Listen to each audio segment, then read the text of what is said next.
कि मुकेश सहनी का नाम लेकर के बार बार नाम लेकर के और एनडीए में लाने को लेकर के कहीं ना कहीं भारतीय जनता पार्टी को डराने का भी एक बड़ा काम होता है जी। अगर वो आरजेडी को छोड़ देती है जी। तो उसके पास इंडिया गठबंधन के और बाकी के सारे दल जो है अगल बगल के राज्यों में है वो भी एक बड़ा विकल्प है और ऐसे में कांग्रेस एक बड़ा खेल कर सकती है। मुकेश सहनी जब जब कोई उनका पीछा करता है, उनके नजदीक पहुंचने का प्रयास करता है, तब तक वो कोई नया खेल कर देते हैं और बेटा को तो घर से बेदखल करिए दिए हैं। तो दो लोग जो राजनीति में हैं वो दोनों मौजूद थे। लालू प्रसाद ऑलरेडी पार्टी का अध्यक्ष हैं, वो भी मौजूद थे।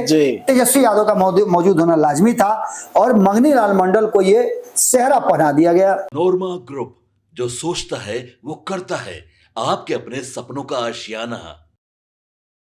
नमस्कार, मैं विकास सिंह राजपूत और आप देख रहे हैं रातों रात। घड़ी में सुबह के 7 बज रहे हैं। मैं और बाबा वादे के अनुसार रातों रात लेकर हाजिर है और बिहार में बड़ा उलटफेर हो गया है और ये उलटफेर और कोई नहीं बल्कि लालू प्रसाद यादव और तेजस्वी यादव ने कर दिया है, जिसके बाद पूरी राजनीति बिहार की जो है वो बदलने वाली है।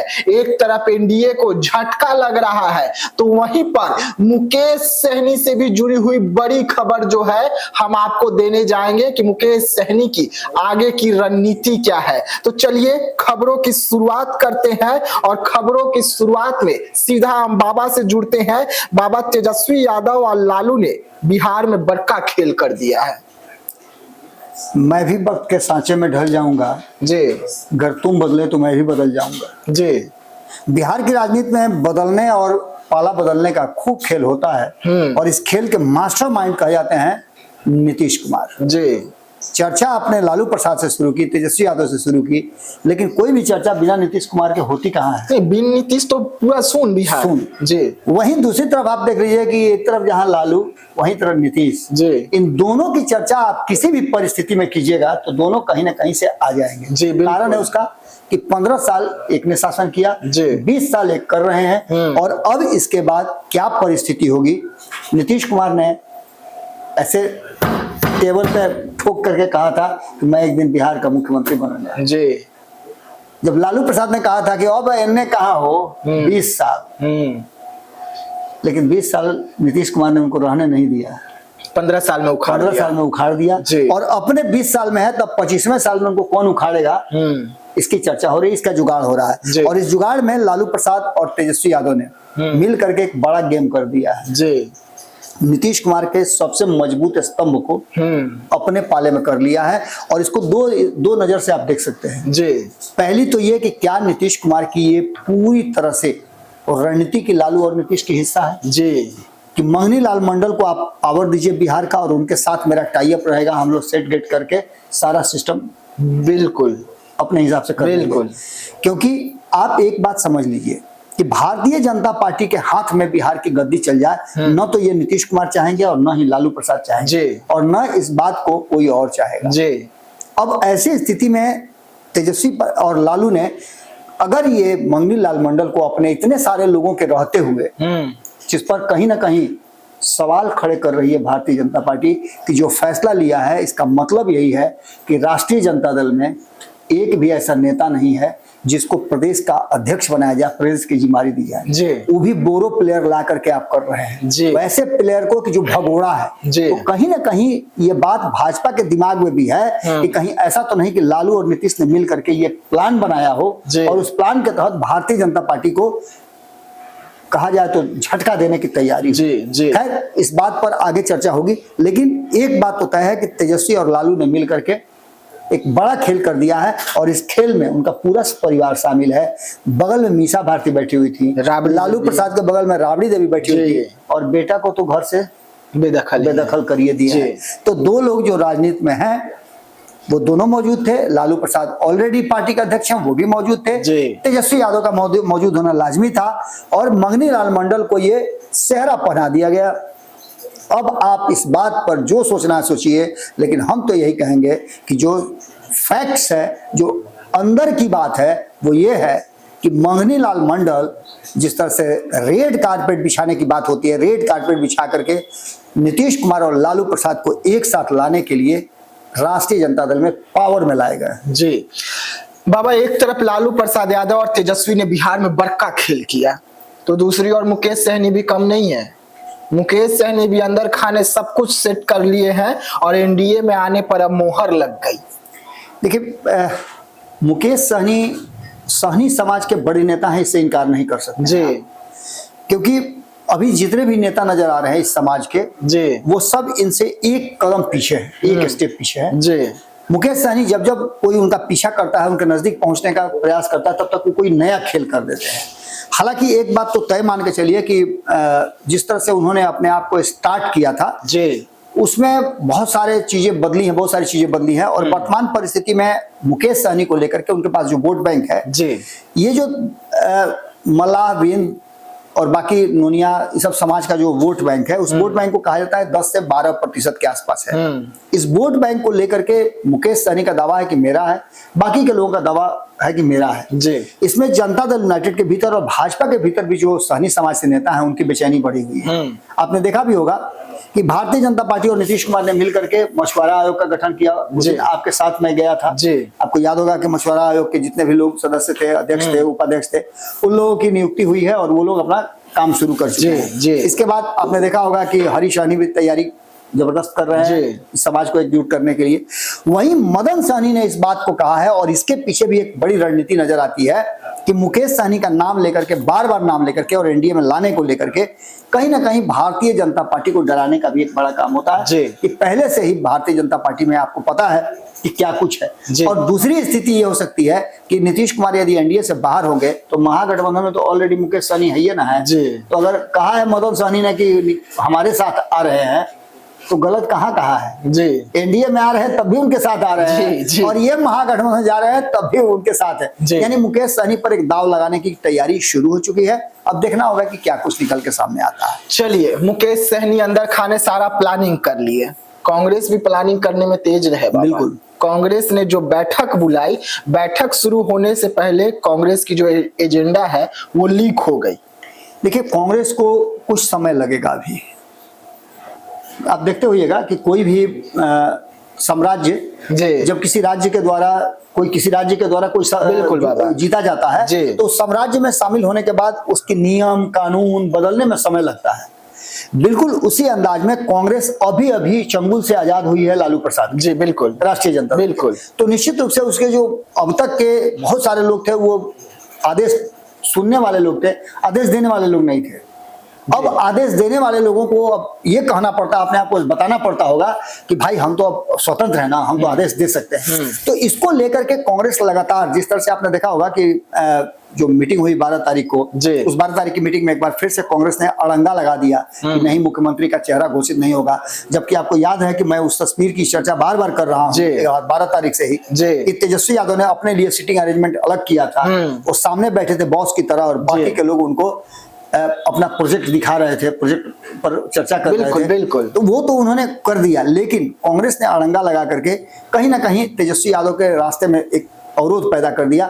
और उसके बाद कांग्रेस का तत्काल मीटिंग बुलाना इस बात की तरफ इशारा करता है कि जो उस मीटिंग में बात हुई होगी उस बात पर कांग्रेस कितना हद तक स्टेप अपना बैकफुट पर ले जा सकती है या फिर फ्रंट फुट पर खेलेगी, इसको लेकर के बातें चल रही है। वहीं आपको बता दें कि इसमें सबसे बड़ी बात यह है कि कांग्रेस के पास एक विकल्प और है।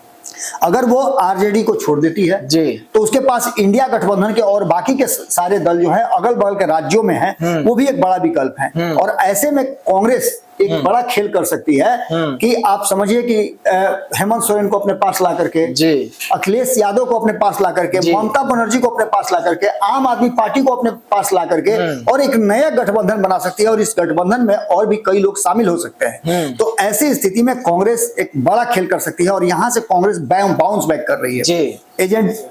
एजेंडा जो है वो कांग्रेस का यही है कि कन्हैया कुमार को एक बार फिर से बिहार में भ्रमण कराना है और उनको आइकॉन बना करके दिखाना है कि युवाओं को अपने साथ जोड़ना है, कनेक्ट करना है, क्योंकि युवाओं की राजनीति है। और यहां से कांग्रेस को पता है कि एक ऐसे व्यक्ति को सामने रखा जाएगा जिसका भविष्य लंबा चले राजनीति में, तो उसी पर पूरा फोकस है। और इसके लिए कृष्णा अल्लावरू, जैसा कि संवादक नमन मिश्रा जी कल बता भी रहे थे, आपके साथ एक चर्चा हो रही थी, उस चर्चा में उन्होंने बताया भी था कि कृष्णा अल्लावरू का ये जो रूल है, ये रूल काम कर रहा है। और बिहार कैडर नहीं बल्कि बिहार कैडर जो है अब एडॉप्ट कर लिया है केंद्रीय नेतृत्व ने, और वो नजर भी आता है। जब किसी बच्चे को आप हॉस्टल में डाल दीजिएगा तो हॉस्टल के नियमों से उसको चलना पड़ता है, घर के नियम से बाहर हो जाता है। और कहीं ना कहीं कांग्रेस जो है अभी हॉस्टल में डाला हुआ है, जिसका वार्डन जो है वो केंद्रीय नेतृत्व है कांग्रेस का, और वो पूरा मॉनिटर कर रहा है। हर एक्टिविटी जो है वो बिहार के लोग सिर्फ उसमें पार्टिसिपेट कर रहे हैं, नेतृत्व जो है वो कर रहा है केंद्रीय नेतृत्व। तो ऐसी स्थिति में इस बैठक को बड़ा ही इंपॉर्टेंट माना जा रहा है। क्या निकल के आता है ये भी देखना दिलचस्प जी। तो चलिए, कांग्रेस जो है अब बिहार में धीरे धीरे ही सही पर वेंटिलेटर से निकलकर नॉर्मल बेड पर आ गई है। अब बढ़ते हैं अगली खबर की ओर। लालू प्रसाद यादव का जन्मदिन बाबा सबको याद होगा जी। धूमधाम से जन्मदिन मनाया गया, तलवार से केक काटा गया, लेकिन लालू प्रसाद यादव को जो जन्मदिन पर तोहफा मिला वो तोहफा बवाल खड़े कर दिया। लालू प्रसाद यादव फंस चुके हैं बुरी तरीके से। देखिए, आपको याद होगा कि इन्हीं सब बातों को लेकर के एक बार जब चल रहा था दलित पे चर्चा जी, तो अमित शाह ने 2-3 बार जो बाबा साहब अम्बेडकर का नाम लिया था तो कितना बवाल हुआ था। जी बाबा। बाबा साहब अम्बेडकर निश्चित रूप से संविधान के निर्माता और सबके पूजनीय हैं जी, क्योंकि उन्होंने इस राष्ट्र को एक संविधान दिया, इस संविधान की उन्होंने परिकल्पना की और उसको एक जगह पिरो करके दिया जिससे कि ये देश जो है आगे चलेगा जी। उस संविधान का हम सभी धर्म ग्रंथों की तरह इज्जत करते हैं, सम्मान करते हैं और उसका नमन करते हैं। अब उसी बाबा साहब अम्बेडकर को अगर उनकी तस्वीर को जिस तरह से चर्चाएं हो रही हैं, हो सकता है कि ये मिस्टेक बाय मिस्टेक हो जी, लेकिन मिस्टेक भी ऐसी चीजों पे नहीं होनी चाहिए क्योंकि ये मामले सब जितने भी हैं वो सेंसिटिव मामले हैं। इन मामलों से बचना जरूर चाहिए। और ऐसी स्थिति में लालू प्रसाद के जन्मदिन के दिन जो बाबा साहेब अम्बेडकर की तस्वीर लेकर के कोई शख्स उनके पास जा रहा है और लालू प्रसाद के पैर के तरफ वो तस्वीर है, इसको लेकर के काफी कुछ हो रही है। इससे पहले भी आपने एक खबर हम किए थे, खबर आपने किया था राजद कार्यालय का। उस खबर में भी यही सब चीज देखने को मिली थी कि बाबा साहब अम्बेडकर के पास कूड़ा कचरा था और उनकी तस्वीर कचरे में फेंकी गई थी। तो ये सारी चीजें देखने को मिलती हैं और इन सब और बाबा हमारी खबर में जो वीडियो चलाए थे उस वीडियो को बाकायदा बीजेपी अपने बिहार जो आईटी इतने दिनों के बाद लालू प्रसाद यादव का जो जन्मदिन का वीडियो है उसके साथ अटैच करके डाली है और लिखी है कभी पैरों के पास तो कभी कचरे में। जी, तो निश्चित रूप से एक बात समझ लीजिए कि ये मामला सेंसिटिव है और लालू प्रसाद इस मामले में कहीं ना कहीं उनको प्यार करने वाले, कभी कभी होता है कि बहुत ज्यादा किसी से अगर प्यार करते हैं तो उसमें धोखा भी हो जाता है। बिल्कुल बाबा। वो आपको याद है ना बंदर वाली कहानी कि एक राजा थे, बहुत लोग उनकी रक्षा में थे, उनकी सेवा करते थे, उनके देखरेख करते थे, लेकिन किसी से संतुष्ट नहीं हुए। तो एक बंदर को उन्होंने रखा कि बड़ा ही वफादार होता है, बहुत सेंसिटिव होता है, जब राम जी के लिए इतना कर सकता है तो मेरे लिए क्यों नहीं कर सकता। उन्होंने बंदर रख लिया और बंदर भी बहुत सेंसिटिव था। राजा सो रहे थे, उसी बीच में एक मक्खी जो है उनके इर्द गिर्द घूम रही थी, उसको भगाने का भरसक प्रयास किया, नहीं भागी तो उसको लगा कि इस मक्खी को काटिए देते हैं, ले आया तलवार और गर्दन पे मक्खी बैठी हुई थी, मार दिया, तलवार कट गई गर्दन, तो रक्षा में हत्या हो गया। इस तरह की बातें कहीं ना कहीं लालू प्रसाद के साथ भी हुई है। और अगर ये है जो तस्वीरों में दिख भी रहा है तो इसको लेकर के जिस तरह से आप देखे हुए हैं कि लालू प्रसाद पूरी तरह से फंस गए हैं, चाहे वो जदयू हो या चाहे रामविलास पासवान की पार्टी हो, जो लोक जनशक्ति पार्टी रामविलास है, चिराग पासवान जिसके अध्यक्ष हैं, उस पार्टी की तरफ से बयान आने की बात हो या फिर भारतीय जनता पार्टी की तरफ से हो या जदयू की तरफ से हो, लगातार बयान आ रहे हैं कि उन्होंने गलत किया है। अब तो हिंदुस्तानी आवाम पार्टी ने भी इस पर अपना रिएक्शन दे दिया है। तो निश्चित रूप से लालू प्रसाद इस मामले में कहीं ना कहीं फंसते हुए नजर आ रहे हैं और आगे निश्चित रूप से इसको और भी ज्यादा उछाला जाएगा, ये भी बात है। तो चलिए, जैसे जैसे चुनाव नजदीक आएगी इस मुद्दे को उछाला जाएगा, क्योंकि आप सबको याद होगा अमित शाह का वो बयान जिसमें उन्होंने अम्बेडकर अम्बेडकर अम्बेडकर बोल दिया था। बढ़ते हैं आगे, बिहार में अब एनडीए पर आते हैं। एनडीए में चिराग और कुशवाहा जो है बाबा दोनों मिलकर बड़ा धमाका करने जा रहे हैं और ये धमाके की गूंज दिल्ली तक जाएगी। देखिए, एनडीए गठबंधन में दो एंगल हम बार बार बता रहे हैं। एक एंगल मुझे बार बार नजर आ रहा है कि एनडीए गठबंधन जो है उसमें सब अपनी अपनी ताकत दिखाएंगे जब तक सीट शेयरिंग का समझौता नहीं हो। बिल्कुल बाबा। और दूसरा एंगल ये है कि सबको पता है कि नीतीश कुमार के रहते हुए जो वो चाह रहे, जो इच्छा उनकी है वो पूरी नहीं जी। तो दोनों एंगल से वो भारतीय जनता पार्टी को ये बताना चाहते हैं, मुझे जो लग रहा है कि हम में ताकत है कि हम नीतीश कुमार का विकल्प बन सकते। बिल्कुल। और यही कारण है कि 8 तारीख को आपने देखा होगा कि दोनों ही, चाहे वो उपेंद्र कुशवाहा हो चाहे चिराग पासवान हो, दोनों ने 8 तारीख को 2 जगह पर रैली रखी जी। और इस बार तो फिर वही होने जा रहा जी। है। 29 तारीख को दोनों की रैली है और बिल्कुल अगल बगल में है, एक राजगीर में तो दूसरे गया में। और दोनों साथ में ही रख रहे हैं। दोनों साथ में सेम डेट को रख रहे हैं। यानी कि आप एक बात समझ सकते हैं कि कहीं ना कहीं ये संयोग एक बार होता है, 2 बार होता है, बार बार संयोग नहीं होता है। और इस पूरी कवायद पर हमने चर्चा भी की संपादक नमन मिश्रा जी से, तो उन्होंने बताया भी कि नहीं एकदम बिल्कुल ये है कि दोनों शक्ति संचय कर रहे हैं, शक्ति का प्रदर्शन कर रहे हैं और इसको लेकर के कहीं ना कहीं एनडीए गठबंधन में कुछ तो ऐसी बात है जो नजर आ रही है और उसके मायने बदल रहे हैं। बिल्कुल, यानी सीधे तौर पे आप समझ लीजिए कि चिराग पासवान और उपेंद्र कुशवाहा एकदम एनडीए गठबंधन में अपनी शक्ति के प्रदर्शन करके अपने हक हिस्से की मांग कर रहे हैं और इसके लिए वो पूरी तैयारी कर चुके हैं। जी बाबा, एक तरफ चिराग पासवान, एक तरफ उपेंद्र कुशवाहा शक्ति प्रदर्शन कर रहे हैं बिहार और एनडीए में, खास करके लोहा मनवा रहे हैं। लेकिन बोनस खबर पर आते हैं। बिहार में बोनस खबर पर सभी की नजर बने रहती है कि हमारे लिए अच्छा क्या होने जा रहा है। तो आज आपके पास बोनस खबर में क्या है बाबा? देखिए विकास, बोनस खबर में हम आपको एक बहुत बड़ी खबर आपको बताने जा रहे हैं। जी। आपने अब तक जितने भी सर्वे रिपोर्ट देखे होंगे, चाहे जिसका भी हो, अभी एक सर्वे आया है, उस सर्वे में भी बहुत चौंकाने वाली बातें हैं जी, जिसमें ये दिखाया गया है कि कांटे की टक्कर है। लेकिन जो मेरे पास इन सब का आकलन है और जो इंटरनल सर्वे है, उस सर्वे का एक रिपोर्ट मेरे पास भी है। इस रिपोर्ट के अनुसार और लोगों से बातचीत के आधार पर, आपको याद होगा कि मैं आपके साथ कई लोगों से मिला जी, और कई लोगों से कार्यालय में भी हमारी मुलाकात हुई जी। उन लोगों से जब हमने बातचीत किया और बातचीत के दरमियान जो बातें निकल करके आई वो काफी चौंकाने वाली है।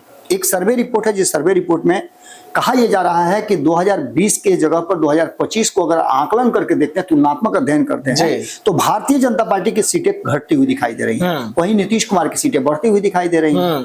चिराग पासवान 1 सीट पर आए थे। चिराग पासवान 20 से लेकर के 30 के बीच में, मैंने 25 के बीच का कांटा रखा गया कि 5 इधर 5 उधर वो हो सकते हैं जी। उसके अलावा हिंदुस्तानी अवाम पार्टी जो है उसका भी ग्राफ बढ़ रहा है। मैं एनडीए की बात कर रहा हूं जी। अगर बात हम महागठबंधन की करें तो महागठबंधन राष्ट्रीय जनता दल का सीट जो घटता हुआ नजर आ रहा है। अगर एनडीए गठबंधन का स्वरूप यथास्थिति रहता है, जिसमें चिराग पासवान और नीतीश कुमार साथ रहते हैं, तो ऐसी स्थिति में जो सीटें चिराग पासवान के कारण 2020 में मिली थी, वो सीटें घटती हुई दिखाई दे रही है राष्ट्रीय जनता दल की। कांग्रेस की कुछ सीटें बढ़ती हुई दिखाई दे रही है। 70 में से 19 आया था। इस बार अगर सीटें उनको 50 भी मिलती है, तब भी वो 50% यानी 25 सीटों तक जा सकते हैं और 2015 वाला एक बार फिर से हो सकता है कि दोहरा सकते हैं जी। इसके अलावा लेफ्ट की सीटें भी घटती हुई दिखाई दे रही हैं। लेफ्ट 16 सीटों पे आई थी तीनों मिलकर के, इस बार 10 से 12-15 के बीच में जाती हुई दिखाई दे रही हैं। वीआईपी की बात करें तो इनकी भी सीटें बढ़ती हुई दिखाई दे रही हैं और 2 नए लोग इसमें प्रवेश कर रहे हैं। जनसुराज पार्टी, इनको 0 से लेकर के 5 सीटों तक दिखाया जा रहा है। वहीं आईपी गुप्ता को 1 से लेकर के 3 सीट और से 5 सीट तक दिखाया जा रहा है जी। और स्थितियां क्या होती हैं ये देखना बड़ा दिलचस्प होगा। लेकिन एक बात तो तय है कि इस सर्वे में बहुत सारी बातें मजबूर करती हैं कि आप उसको एक्सेप्ट कीजिए। बिल्कुल बाबा। चलिए, तो रातों रात देख रहे थे आप, जहां पर नए सर्वे के अनुसार बिहार की राजनीति किस रुख जाने वाली है उसे भी हम आपको बता रहे हैं। बिहार में 2 बड़े दल, एक भाजपा और एक खुद राजद, दोनों को सीटों में घटाव जो है वो दिखने को मिल रहा है। तो वहीं पर नीतीश कुमार का कद बिहार में और बढ़ रहा है। दूसरी तरफ महागठबंधन है, उनका भी कद राजद को छोड़कर बढ़ता हुआ नजर आ रहा है। अब पल पल में क्या कुछ होगा राजनीति में, क्या कुछ बदलेगी राजनीति, सभी खबरों पर हमारी पहली नजर बनी रहेगी। तो आप रहिएगा भारत लाइव के साथ, दीजिएगा इजाजत। धन्यवाद। वीडियो पसंद आई और वह बिहार के राजनीति और बिहारियत से सरोकार रखेनी तो सब्सक्राइब बटन दबा के चैनल के सब्सक्राइब कर ली। ओजे एगो घंटी बा, ओकरा बटन दबा देला से कुल सटीक और मारक खबर रुआ मुफ्त में मिल जाई। अगर रुआ पत्रकारिता के हमनी के नया प्रयोग में सहयोग कर चाहतानी तो ज्वाइन बटन दबा दी। पेटीएम नंबर नोट कर ली 9386816700। धन्यवाद।